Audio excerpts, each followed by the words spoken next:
ઘોડા અને રેસના ઘોડા કોણ છે એને અલગ અલગ કરવા જોઈએ, પરંતુ 12 વર્ષ થયા છતાં રાહુલ ગાંધી હજી ગુજરાત કોંગ્રેસમાં રેસના ઘોડા છે એની ખબર એમને ન પડતી હોય તો એનો મતલબ એ છે કે ઘોડા તો બરોબર કદાચ હશે, પરંતુ ઘોડા ઉપરનો જે અશ્વાર છે એને ખબર પડતી નથી કે રેસના ઘોડા કોણ છે અને વરઘોડા ઘોડા કોણ છે. ગુજરાતની રાજનીતિને અને ગુજરાતના લોકોની સમજ નથી એટલે વારંવાર ગુજરાતમાં આવી અને આ પ્રકારના નિવેદન કરે છે. કયા ઉદ્યોગ ગૃહોમાંથી કોના કોન્ટ્રાક્ટો ચાલતા હતા, કોની ક્યાં ખટારા ચાલતા હતા, કોની ક્યાં મિલીભગત હતી, એ આખું જગ જાહેર છે. અર્જુનભાઈ જેવા કેટલાક લોકો ગયા છે, હજુ પણ કોઈ બાકી હોય તો જઈ શકે છે.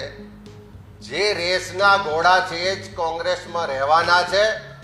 જે લગનના ઘોડા હોય કે પેલા ટટ્ટુ હોય કે એમની ભાષામાં કહીએ કે ઘુડખર અભયારણ્યના જેટલા નમૂના હતા એ પાર્ટી છોડીને જઈ ચૂક્યા છે. હવે જે છે બધા રેસના ઘોડા છે. મેં કોઈને કોંગ્રેસમાં કોણ રેસના ઘોડા છે કે કોણ વરઘોડાના ઘોડા છે એ મેં નથી કહ્યું, એમાં ફૂટેલી કારતૂસ છે એમ પણ મેં નથી કહ્યું. આ બધું રાહુલ ગાંધી કહી ગયા છે.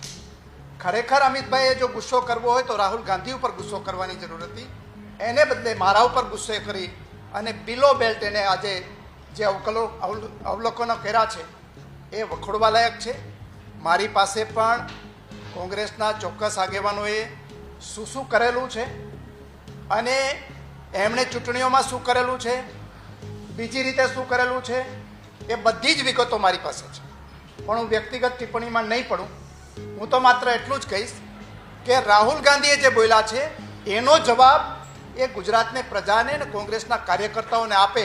અમારી તમામ માહિતીથી અપડેટ રહેવા માટે જોડાયેલા રહો S9 ન્યૂઝ સાથે.